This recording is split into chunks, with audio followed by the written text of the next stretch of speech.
আজকে আমি মুক্তা চলে এসেছি তোমাদের সাথে শেয়ার করার জন্য প্রতিদিনের রান্নার ভিডিও। তো ফার্স্টেই আমি দেখাচ্ছি, এখানে কিছু ছোট ছোট চিংড়ি মাছ নিয়ে এসেছিলো আমার একমাত্র, তো সেগুলি বেছে কেটে নিলাম। এই চিংড়িগুলি কিন্তু খেতে বেশ দারুণ লাগে, বাছতে কষ্ট, বাট খেতে যে কোনো তরকারিতে দিলেই স্বাদ দ্বিগুণ বেড়ে যাবে। তো ডাটা নিয়ে আসছিল, তো ডাটা কেটে নিলাম বসে। দেন সাথে 2টা আলুও কেটে দিয়েছি। আলুগুলি এমনভাবে কেটেছি যেন এগুলো আলাদা ভাজি করতে না হয়, একদম ডাটাগুলির সাথেই হয়ে যায় রান্না। দেন আজকে ছিল বাম মাছ বা বান মাছ, যে যেটাই বলে, বাট আমরা কুমিল্লার মানুষ এটা বাইং মাছই বলি। ছোটোবেলা থেকে এই নামেই আমরা চিনেছি। তো বাইং মাছ রান্না করতে বাইং মাছের ভুনা করব আমি। তো কী কী ইনগ্রিডিয়েন্টস নিয়েছি আমি এখানে ভিডিওতে দেখাচ্ছি। এইটা ডাটা তরকারিটা যে রান্না করব খুবই অল্প মশলায় রান্না করব। এখানে আমি মেথি, কালিজিরা, হলুদ, ধনিয়ার গুঁড়া, মরিচের গুঁড়া আর ছোটো চিংড়িগুলি আমি আগিয়ে দেখিয়েছিলাম।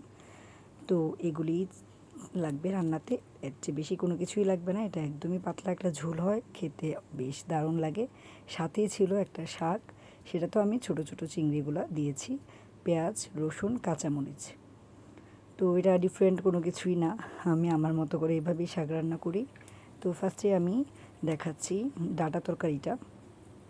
এখানে মেথি, কালিজিরা ফোড়ন দিয়ে দিয়েছি আমি। তো এটা যখন একটু লালচা টাইপের হয়ে যাবে তখনই কিন্তু আমি এখানে চিংড়ি মাছটা অ্যাড করে দেবো। চিংড়ি মাছটা ভাজা ভাজা হয়ে গেলে সেখানে আমি ডাটা আর আলুটা দিয়ে দিব, লবণ দিয়ে নিব। দেন এই যে ডাটা আর আলুটা দিয়ে আমি একটু ভাজা ভাজা করে নেব। আমি কিন্তু এখন আগে মশলাটা দিই নেই, কারণ ডাটা আলুটা একটু ভাজা ভাজা হলেই এর মধ্যে কোনো কাঁচা স্মেলটা আর থাকবে না। তো এখানে আমি সবগুলা মশলা যেগুলি নিয়েছিলাম, ধনিয়ার গুঁড়া, মরিচের গুঁড়া আর হলুদের গুঁড়া, সেটা আমি একটু জল দিয়ে মিক্সড করে নিচ্ছি যেন মশলাটা পুড়ে না যায়, যেহেতু আমি মশলাটা ফার্স্টে দিইনি।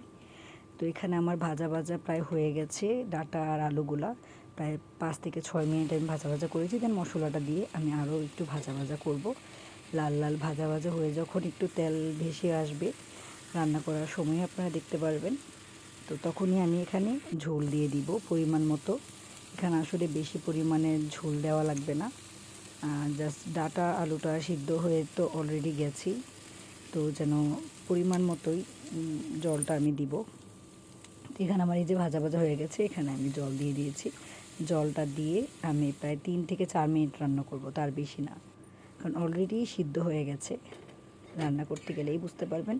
আর এই রান্নাটাতে খুবই অল্প মশলা লাগে, একদম সহজে, যারা পেঁয়াজ রসুন কাটার ঝামেলা ছাড়াই রান্না করতে পারবেন। এটা সহজ একটা রেসিপিটা আমাদের শাহাদের রান্না, আমার কাছে ভালোই লাগে। সব সময় এক ধরনের মশলা আমার খেতে ভালো লাগে না। তো এই রান্নাটাই আমি অন্য সময় পেঁয়াজ রসুন দিয়েও করি, এক এক সময় এক এক রকম করে করি আর কি। যাই হোক, রান্নাটা আমার প্রায় হয়ে গেছে আমার বক বক করতে করতে। তো এটা আমি একটু ঢেকে দিব 2 মিনিটের জন্য, যেন ভালো মতো মশলাটা ভিতরে ঢুকে যায়।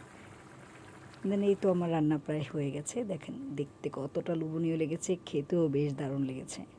আশা করি আপনাদের কাছে ভালো লাগলে আপনারাও ট্রাই করবেন। এখন আমি চলে এসেছি বাইং মাছের ভুনাতে। এখানে আমি বাইং মাছটা কিন্তু কেটে নিয়েছি আগের দিনই, আর আমার না মাছ কাটতে খুবই ভালো লাগে। বাইং মাছটা যদি একটু বড় হতো তাহলে আমি আলাদা করে চামড়াটা সরিয়ে নিতাম, বাট আমি এটা সাইড থেকে কাঁটাগুলি কেটে আমি জাস্ট একটা মানে ঘষে নিয়েছি আর কি। যাই হোক, আমার এখানে মাছগুলি ভাজা হয়ে গেছে।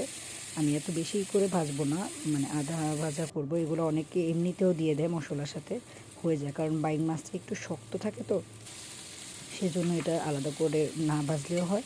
বাট আমি একটু ভেজে নিয়েছি কারণ আমার কাছে কাঁচা স্মেলটা ভালো লাগে না। দেন এখানে আমি পেঁয়াজগুলি ভাজা ভাজা হয়ে গেছে পরে দেখতেই পাচ্ছেন আমি টমেটো অ্যাড করে দিয়েছি। চাইলে আপনারা টমেটোটা ব্লেন্ড করেও দিতে পারেন, ভালোই লাগে। দেন এখানে আমি ধনিয়ার গুঁড়া, মরিচের গুঁড়া আর হলুদের গুঁড়া অ্যাড করে দিয়েছি। এখানে কিন্তু এর থেকে বেশি কোনো মশলা দিই নেই, পেঁয়াজ জিরাও দিই নেই আমি। তো এখানে আমার মশলাটা কষানো হওয়া পর্যন্ত একটু ওয়েট করব 3 থেকে 4 মিনিট। তো মশলাটা ভাজা ভাজা হয়ে গেলে যখন তেল উঠে বেশি উঠবে তখন কিন্তু আমি বাইং মাছটা এখানে অ্যাড করে দিব। আর এই মাছটা যেহেতু একটু শক্ত, তো এটা আমার একটু বেশিক্ষণ সময় কষিয়ে কষিয়ে রান্না করতে হবে, লাইক মাংসের মতো। আর এই মাছটা কিন্তু খেতে মাংসর থেকে কম স্বাদ না, অনেক মজা হয়। এভাবে রান্না করে দেখবেন, অনেক বেশি মজা লাগে, আমার কাছে ভালোই লাগে। অনেকে এটা পুরো মাংসের মশলা দিয়েও রান্না করে, এটাও মজা লাগে। আমি এটা এভাবেও রান্না করি।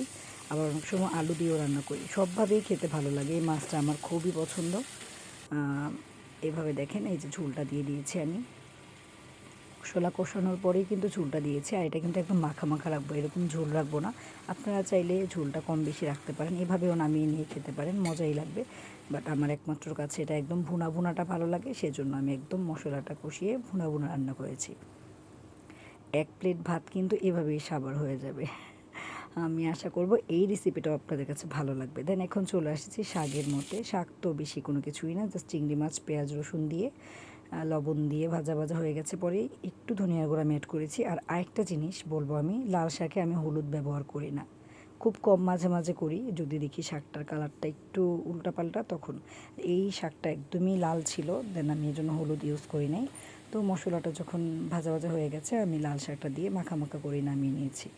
আমি এই শাকটা কিন্তু একটু জল জল করেও রান্না করি, আমি এক এক সময় এক একভাবেই রান্না করি। তো আজকে এটা একদম সিম্পলভাবেই রান্না করেছি, আমার কাছে খেতে ভালোই লেগেছে, আপনাদের কাছেও আশা করি ভালো লাগবে। তো আমার রান্না প্রায় শেষ।